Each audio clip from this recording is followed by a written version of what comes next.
Hello అండి విజ్ఞాన్ గారు. Hello అండి. సో RRR సాంగ్లో ఆస్కార్కి వెళ్ళిన తర్వాత ఫోకస్ అంతా మారిపోయింది. RRRని మళ్ళీ కొత్తగా చూడడం మొదలుపెట్టారు జనాలు. అయితే ఒక న్యూస్ వైరల్ అవుతుంది, ఏది కొడతారు కదా జూనియర్ ఎన్టీఆర్ కానీ కొమరం భీమ్కి ఆ సాంగ్, అది రామ్ చరణ్దే అంటూ ఇప్పుడు వార్తలు షికార్లు చేస్తారు. ఒక పని చేయండి, ఏం చేస్తారంటే మొత్తం సినిమా అంతా ఎన్టీఆర్ని ఎడిట్ చేసి పడేసి తీసేయండి, లేకపోతే ఆయన మొహాన్ని బ్లర్ చేయండి, లేదంటే ఆయనకు కూడా రామ్ చరణ్ తేజ ఫేస్ పెట్టి డ్యూయల్ రోల్ చేసి. నేను అనలేదా మాట, క్యాజువల్గా వాళ్ళకే చెప్తున్నా, అన్ని రామ్ చరణేనా? ఇంకా అసలు ఎన్టీఆర్ షూటింగ్ కి చేయలేదు, ఊరికే ఆయన తెచ్చిపెట్టారు చెప్తా ఉంటారు. మరి దారుణం కాకపోతే ఎలా మాట్లాడతారు అసలు? ఇలాగా ఎవరో మాట్లాడారని మీకు చెప్తున్నాను.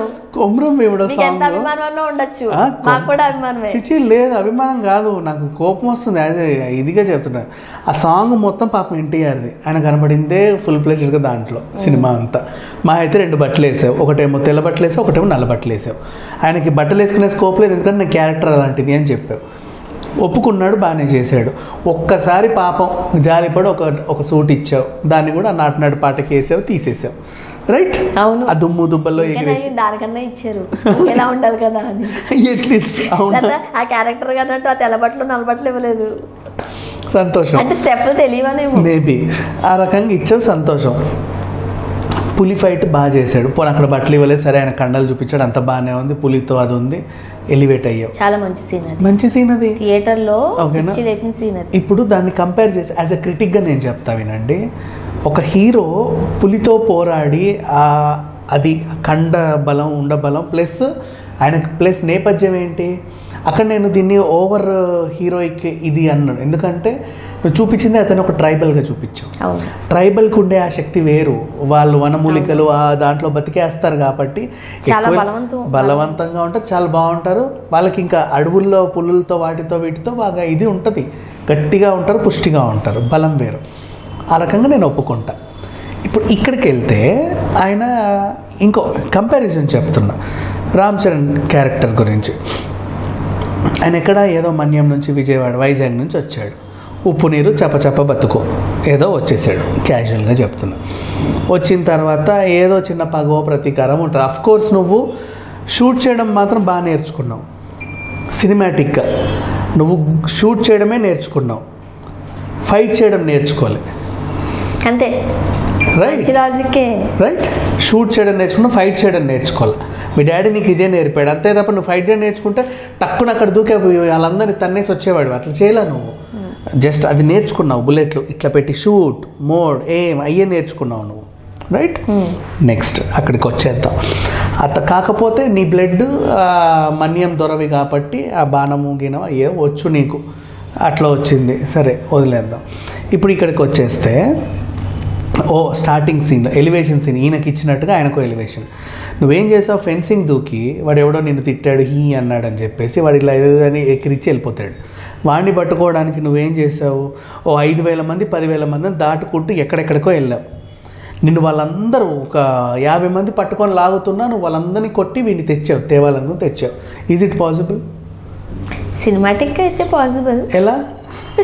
సినిమాలు ఏమైనా జరుగుతాయి, ఎందుకు జరుగుతాయి అలా?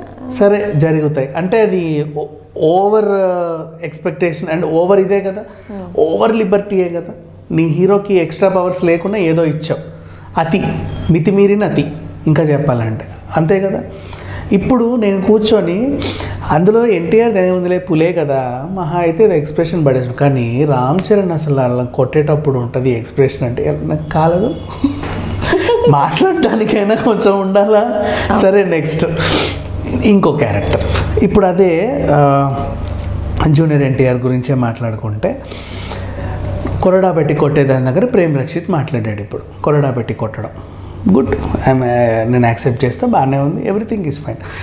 కొరడా పెట్టేసి కొడుతున్నా, ముళ్ళ కొరడా పెట్టి కొడుతుంటే ఈయన కొమరం భీముడో అని చెప్పేసి గట్టిగా పాడుతున్నాడు. ఈయన ఉద్దేశం ఏంటి, నువ్వు ఎంత కొట్టినా ఆ నొప్పినంతా ఓర్చుకొని ఈయన ఒళ్ళంతా కూడా అక్కడున్న జనాలని మోటివేట్ చేసి వాళ్ళ కళ్ళల్లో అది విప్లవం నింపడమే నీ దృష్టి అంతా దాని మీద ఉంది. కాబట్టి ఇది కూడా మళ్ళీ ఒక సైకలాజికల్గా ఫ్యాక్ట్. ఆయన ట్రైబల్ కాబట్టి తెలుసు, నీ పామును కూడా ట్రైబల్ కాబట్టి అది నేర్పించుకోగలిగాడు. అవును అవును. సో విషయం ఏంటంటే అదేంటి, మనము పాము కరిచినప్పుడు కూడా ట్రైబల్ వల్లే కాపాడగలిగినట్లుగా కూడా మనం చూసాం. అయినప్పటికీ ఇక్కడ ఎట్లా అంటే అతను ట్రైబల్ కాబట్టి ఎక్కడో ఉండే పులిని వాటిని కూడా అట్లా పసిగట్టే బాగా తెలివిమంతులు వాళ్ళు. సో యోగా కంటే ఎక్కువ యోధులు వాళ్ళు. ఆ టైపులో ఆయన ఏం చేశాడు, ఒళ్ళును మర్చిపోయాడు, తన ఒంటిని మర్చిపోయి మైండ్ సెన్స్తో అక్కడ దాని మీద ఫోకస్ పెట్టారు. ఒంటిని ఎప్పుడైతే మర్చిపోయాడో సింపుల్గా చెప్పాలంటే ఎనెస్థీషియా ఇచ్చినట్టే మన లంగ్స్ కి. ఎవడు ఎన్ని కొట్టినా వాడికి తెలియదు. ఆ దీంట్లో ఆయన తన ఒంటిని ఉంచాడు. ఆ దీక్షలో ఆయన ఒంటి నుంచి తన కాన్సన్ట్రేషన్ మొత్తం వీళ్ళని మలచాలని. ఎంత సైకలాజికల్గా ఉంది ఇది. నెక్స్ట్ ఈయన ఏం చేశాడు, ఆ ముళ్ళ కొరడతో ఇష్టం వచ్చినట్టు కొట్టాడు. ఆమె కొట్టమని చెప్పింది కాబట్టి పైనుంచి కొట్టాడు. ఏ ఎక్స్ప్రెషన్ పెట్టి కొట్టావు నువ్వు నాకు చెప్పవా ఒకసారి? నీలో సైకలాజికల్ ఫ్యాక్ట్ ఏంటి, ఏ ఎలిమెంట్ నీకు అంత బాగా నచ్చింది? I'm asking for Prem Rakshit. ఇప్పుడు నీలో ఆయన చూసుకుంటున్నా నేను, అది నన్ను ఏం చేయమంటారు, ఏ యాంగిల్లో? సరే ఒక విషయం, నాటు పాటలో ఈయనకంటే ఆయన బాగా చేశాడను, ఆయనకంటే ఈయన బాగా చేశాడని చెప్పుకో, నా తప్పే ఉంది. వాళ్ళు కూడా స్పోర్టివ్గానే తీసుకుంటారు, దే ఆర్ ఆల్సో హ్యాపీ. అంతేగాని మూవీలో కూడా నువ్వు ప్రతి దాంట్లో ఎలివేషన్ చూపిస్తే ఇప్పుడు నేను లాజిక్స్ ఎత్తుకాల్సి వస్తుంది. ఇప్పుడు అదే లాజిక్ పరంగా మళ్ళీ మాట్లాడతా. లాస్ట్ క్లైమాక్స్లో బాణాల సీన్, నువ్వు ఎక్కడ బాణాలు నేర్చుకున్నావు నాకు తెలియదు, నువ్వు దీన్ని నేర్చుకుంది మాత్రం అదే. ఎట్లా పోనీ ఎన్టీఆర్ అది ఇసిరాడు అంటే నేను ఒప్పుకుంటా. వై? బికాస్ అతను ట్రైబల్. బాణాలు నువ్వు ఎన్టీఆర్కి ఇస్తే నేను ఒప్పుకుంటా, బికాస్ ఈజ్ ట్రైబల్. వేటాడడం తెలుసు, అడవి పందుల్ని, పులుల్ని, జింకల్ని ఫట్టమనేసి కొడతారు వాళ్ళు. I accept that. నీకెక్కడి నుంచి వచ్చాయి ఈ విద్యలన్నీ? ఏదో సరే అల్లూరి సీతారామరాజు గారు ఒక్కసారిగా నీలో ఒక ఆత్మ వచ్చేసింది. సో నీలో ఒక ఆత్మ వచ్చిందంటే ఇది సూపర్ న్యాచురల్ పవర్, అంటే నీ పవర్ కాదు, యాక్ట్ చేసింది ఇంకొక మనిషి పరకాయ పరవేశం చేసి. So it the credit not goes to you. ఎన్నన్నా తీయొచ్చు కదా, దాంట్లో కూడా పెద్దగా చూపించి ఇరక తీసిందేం లేదు. అది ఓవరే. బొమ్మకి ఒక ఇంత గుడ్డ కట్టారు, అది తీసి నాకు మొత్తం బట్టలు వచ్చేసాయి వచ్చి బయట వరకు. ఆ వెనకాల బాణాలు ఇన్ని ఉన్నాయి, పట్టుమని 9 కూడా లేవు. ఈయన మాత్రం కనీసం ఒక 600 బాణాలు వేస్తాడు, అయినా సరే ఇంత గుర్తు ఉంటుంది. ఆ గుత్తి ఒడవదు, వీళ్ళు చావరు, బాణాలు మాత్రం వస్తూనే ఉంటాయి. అవి ఏడు నుంచి వస్తాయో తెలియదు మరి. ఇట్లాంటి లాజిక్ లెస్లు ఉంటాయి. అది లాజిక్ లెస్ ఎన్టీఆర్ని నేను వెతకలేను. వై? బికాస్ చూపించి నువ్వు ట్రైబల్గా కాబట్టి. ఇప్పుడు ఇంకొకటి, పాము కట్టేసి అక్కడక్కడే ఏదో చెట్టునో దేన్నో చేసి ఏదో చేసేసాడు, అవునా? దీంట్లో నువ్వు లాజిక్గా నీకు ఏ చెట్టు అయినా నీకు దీనికి పని చేస్తాను నువ్వు అడిగినా కూడా లాజిక్ లెస్ ఇంకోటి కూడా చెప్పవచ్చు. వాళ్ళు కావాలని అట్లాంటి వైద్యం చేసి కూడా మనుషులు ఆత్మస్థైర్యం నింపుతారు. నీకేదో చేశారు, నీకేం కాలేదు, నువ్వు ఇలా చేయవచ్చు అని కూడా నింపుతారు. వాళ్ళు ఏ విధంగా చేస్తారు. ట్రైబల్స్ విషయాలు ఇవన్నీ చెల్లుతాయి.